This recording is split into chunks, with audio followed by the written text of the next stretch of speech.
Do you ever make things harder for yourself? You do something that feels good in the moment, but you know it'll make you feel worse later, and somehow you just can't help yourself? People call this self-sabotage, and yes, it may be sabotaging yourself, but I don't like to think of it that way. See, we don't self-sabotage on purpose. It's not like we want to make things harder on ourselves. We don't want to fall off our goals or our healthy habits. Sometimes it just happens. And maybe we don't know any other way. We think we can't control it. Instead of self-sabotage, I think of it as poor coping strategies. We do things to soothe ourselves when we feel stress or fear or something else. And we end up doing something that might comfort us in the moment, but actually it hurts us in the long run. We think we're going to feel better. We want to distract our minds, but in fact, we're destroying our own progress. So that's what I'm going to talk about today. How to change negative coping strategies into positive ones.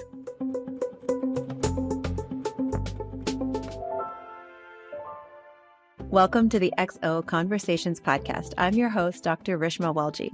This is a podcast for people who want to be more intentional in life. I use my experience from over 20 years in clinical practice as a naturopathic doctor, my understanding of research from my PhD, and my real life experiences trying to live my own XO or extraordinary life. If you want more resources, you can check out my website, livingxo.com. I have a free quiz, a free workshop, a lot of free resources. So check it out, livingxo.com. Just to be clear, I do this too. I can totally make things harder for myself. When I'm not paying attention to my day or my thoughts or my time or my relationships, I make things harder for myself. I will procrastinate.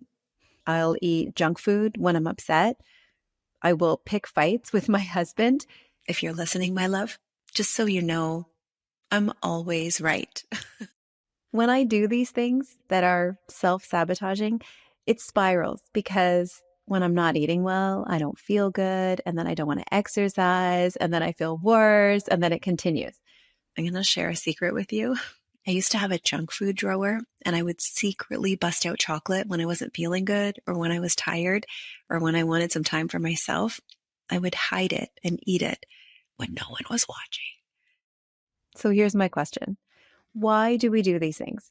Why do we make choices that go against our best interests? Choices that leave us feeling worse and unfulfilled? We make decisions that maybe feel good in the moment, but eventually they're worse for us over time.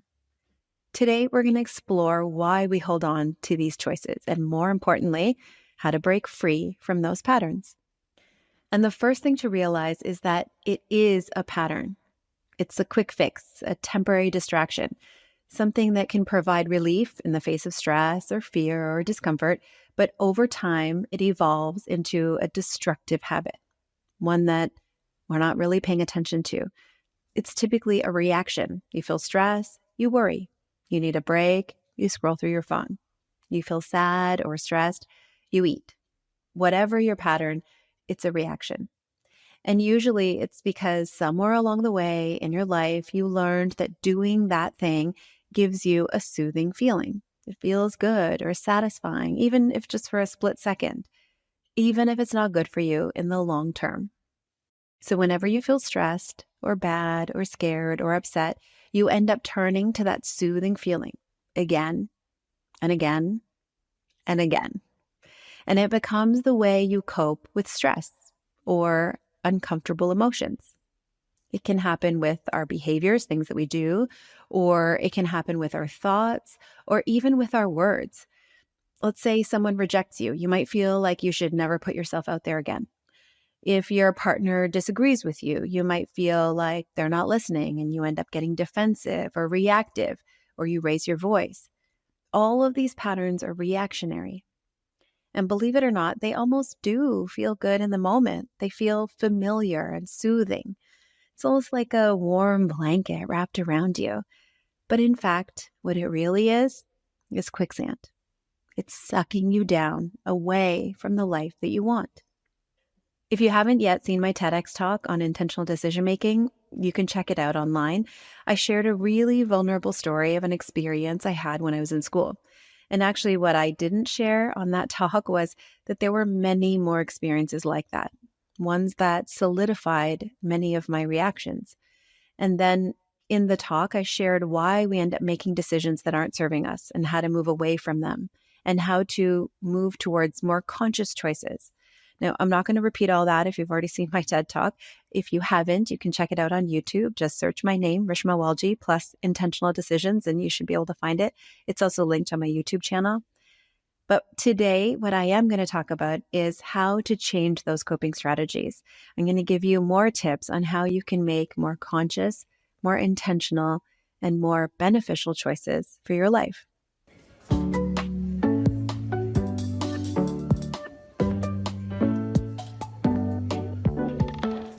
So the first thing is to recognize your patterns. Actually, let's back up for a second. I'm assuming here that you know what your coping strategy is, that you know what you do that feels like a distraction, but actually is destruction. So if you don't know what that is, first figure that out. You have to identify the behavior. Maybe it's a thought, maybe it's an action. For example, you get angry and then you yell instead of communicating your feelings. You wait until the last minute to do something instead of planning ahead. You eat sugar instead of vegetables. To be clear, I'm not judging. My goodness, we all do this all the time. And I'm also not saying that you can never get angry or never eat sugar or never work on a tight deadline, because we're trying to be aware here. And if none of these examples work for you, first figure out what does. It could be a habit, an emotional reaction, a negative thought. Maybe you think, I can never get this right. This will never work for me. I could never do that. That can also be a reaction or a pattern, because thoughts can feel soothing. They're familiar, even if they're limiting, even if they're negative.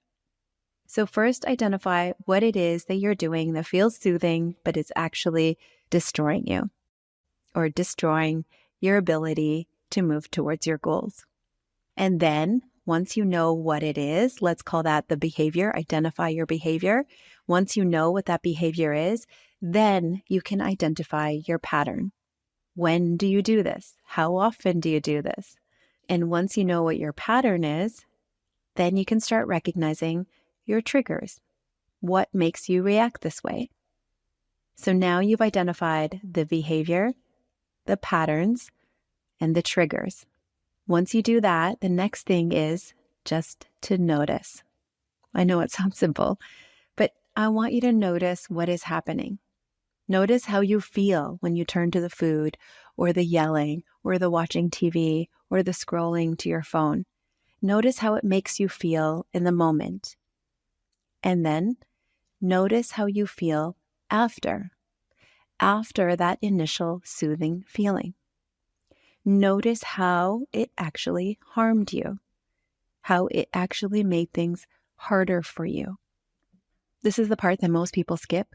We want to change a behavior and we say, okay, next time I'm stressed, I'm going to not eat that donut. Instead, I'm going to have a salad. But how long does that last? Probably not long, because eating a salad typically doesn't soothe the stress unless that's the pattern that you've created in your mind. Most people want to turn to the chocolate or the donut or the carbs.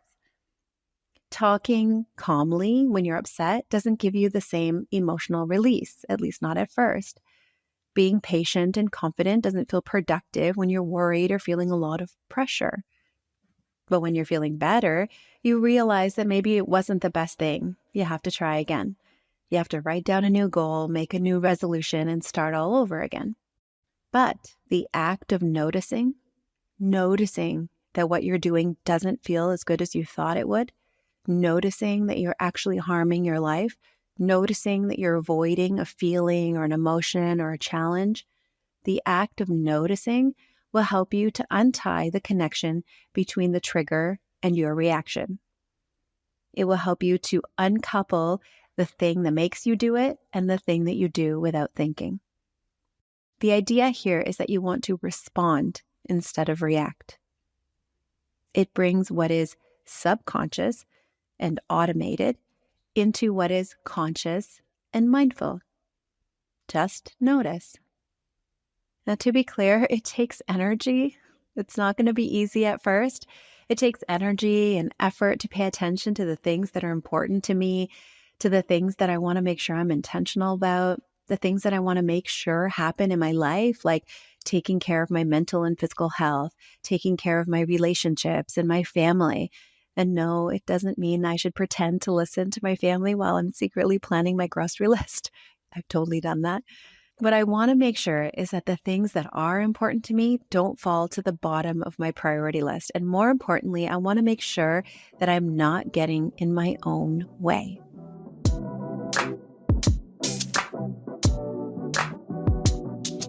And this is what happens to so many of us when we rely on our default reactions.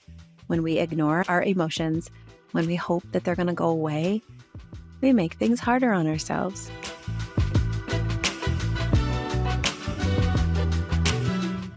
Okay, so the next thing we're going to talk about is action. But before we get there, if you have something that is emotional, whether it's a behavior, a trigger, a reaction, something that you've identified that is related to emotions, then you might want to check out my free workshop on emotional regulation. It's on my website, livingxo.com/emotions. It's a free workshop on how to regulate your emotions, how to balance your emotions. You'll probably find it really helpful if this is one of your triggers or one of your behaviors. So check it out, livingxo.com/emotions. Okay, so now let's get into action. You've identified the behavior, you've identified the pattern, you've identified the trigger, and you've spent some time noticing, because that's what we want to do to take it out of an autopilot response. We want to make it more conscious. So now we need to take action. First, it was identifying the behavior. Then you had to know your pattern, figure out your triggers, and then notice. Specifically noticing the links between your patterns and your triggers, what you do that isn't helping you, why you do it, how it feels, how it's actually hurting you instead of soothing you. We're trying to break the patterns, so we need to start cutting away at the rope that links the triggers and the patterns. So the next thing is take action. And at first, action can feel like it's going against instinct. It's almost uncomfortable. Taking action can feel like we're climbing uphill. And that's when we need to put more energy into making changes that will improve our lives. Time and energy that we don't always feel like we have, which means either I let myself get carried away with the momentum of life, or I choose to spend my time and energy on what's important to me, and I let the other things go. And this is the hard part, right? I don't want to motivate myself. I don't want to put my phone away. I don't want to exercise. But I do want to do amazing things in life. I do want to focus on my family and my work. I do want to feel fit and active. And here's where I think the general conversation about personal growth is skewed. So much of what I see online is about discipline and productivity and habits, all of which are important. But all of that relies on willpower and clarity of thought and determination, none of which you have when you're dealing with stress or uncomfortable feelings. So what do? The action we take needs to retrain our subconscious brain. I almost think of it as manipulating my brain to think the way that I want it to do good rather than evil in my life. It needs to break the existing trigger pattern reaction and offer a new one. So I'm going to offer a few tips here, but if you haven't yet listened to my episode on how to really create a habit, I talk more about it there, so feel free to check it out after this one. I talked about how it doesn't really take 21 days to create a habit. Instead, it takes shifting your associations and your perspectives. So it's kind of similar here. If you have a negative coping strategy that is sabotaging your goals and your dreams and your life, there is one specific action that I want you to take. After you've recognized your patterns and your triggers, after you've noticed the connection in a meaningful, conscious way, I want you to create self-supportive coping mechanisms. So instead of self-sabotaging coping strategies, we're going to start creating self-supportive ones. You're going to start practicing, repeating, drilling it into your subconscious that handling your triggers in another healthier way is better than what you're currently doing. You're going to create an alternate pattern. And it's not going to be conscious. It's not going to be relying on willpower. We're going to actually try to get into your subconscious.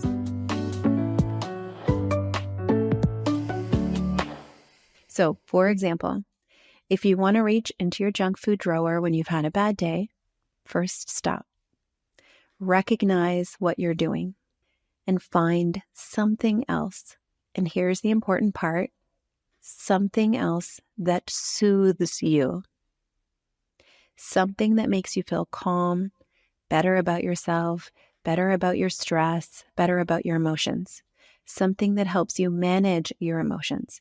Because if you feel like you have to have willpower or that you're denying yourself some satisfaction, then it's not going to work. We're trying to build a new connection, a new thread between your trigger and your reaction.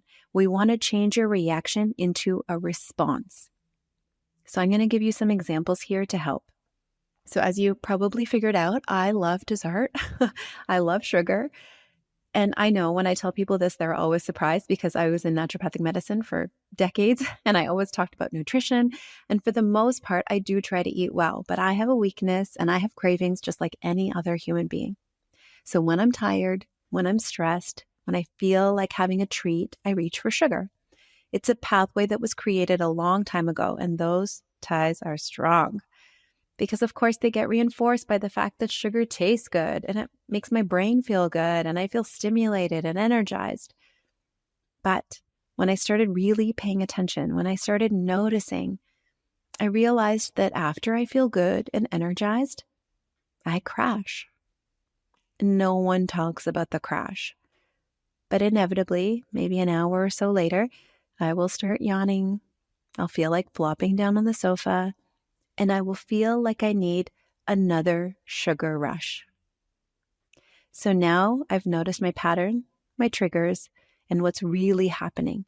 Not to mention that I get grumpy when I eat sugar. That one I denied like crazy for a long time because I really didn't want to admit it, but it's true. I have less patience, less calm in my mind when I'm eating sugar. So I tried to create self-soothing behaviors, and it's not easy. But what really made a difference was that I created a new connection in my brain, a connection between stress and my coping strategy. And now I have more connections. I have other options now. And so when I pause and notice, I can choose my other options. So when I'm stressed or tired, I will often go for a walk, or I'll take a nap, or I'll call a friend. I'll breathe. And then I ask myself, do I still want that sugar? Like really want it? Is it a response that I'm consciously aware of, or is it a reaction that I'm doing on autopilot? And yes, I eat sugar sometimes. I wish I could tell you that I never did, but that wouldn't be very realistic and it wouldn't be honest. And frankly, I do still enjoy it, but now I eat much less. In fact, my kids the other day, I was eating something and I was like, oh, this is too sweet. And I think it's because I don't eat sugar as often anymore. So things taste more sweet when I do eat them. My kids noticed and they said, you always think everything tastes so sweet. And that was never my identity before. I would always eat the sweet things. But now I eat it just a little bit for the joy and pleasure of it, not to fill an emotional void, not to fill an energy low. I have rules around it. I think I should actually expand more on that in another episode because rules around sugar help me make decisions about when to eat it and when not to eat it, especially when I'm feeling weak. I have smaller quantities of it. And as a result, I'm much less likely to turn sugar into a coping mechanism. And it's less likely to self-sabotage. I know this is going to take time and repetition, but when you become really aware, consciously aware of your automatic reactions, you can start to finally change them. I will give you another example that's emotional. I have already talked about this. I'm not going to get into too much detail, but if you want more information, go back to my episode on the connected parent. There was a time a number of years ago where I was really frustrated with stress, and the sugar aside, I was also taking out my stress on my family. I would like snap at them. And it's kind of, I don't like to admit that this happens to me, but I do get very impatient when I'm overwhelmed and when I'm feeling a lot of stress. And so that's not the kind of person I want to be. It's not the mom that I want to be. It's not the person I want to show up as for my kids. So I was trying to find a way to balance my stress. And of course, people tell you, yes, go for a walk, exercise, eat well, get enough sleep. And I did all of those things. But I needed something to help me regulate my emotions. And I needed something to help me think of my parenting in a different way. Because what I was doing was feeling like, oh, this is more work for me. This is another thing I have to do, which is not a healthy way to approach parenting, at least when you're stressed. Like, of course, it is a lot of work, but that's not how I wanted to view it. I really wanted to shift my brain and my attitude towards my parenting because I'm not the only one going through things. My kids are also going through things.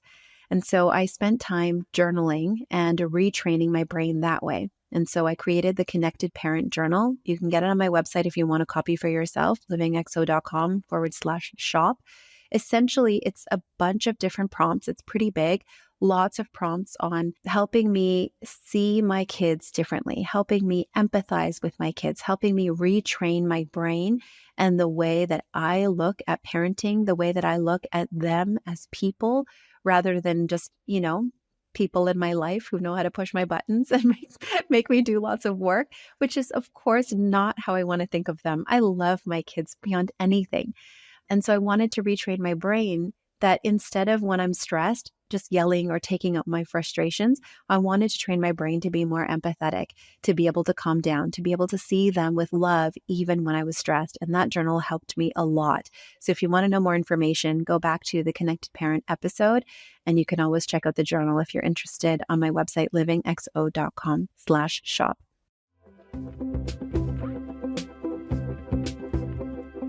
So I'm interested, what reactions are you trying to change? What have you tried before? What worked, but didn't work? I'd love to connect and learn more about what you're struggling with. You can always reach out to me through the website, livingxo.com/contact. And if you have a particular thing that you're working on, please feel free to share it with me. I will do my best to help you in whatever way I can. Thanks so much for joining me. Until next time.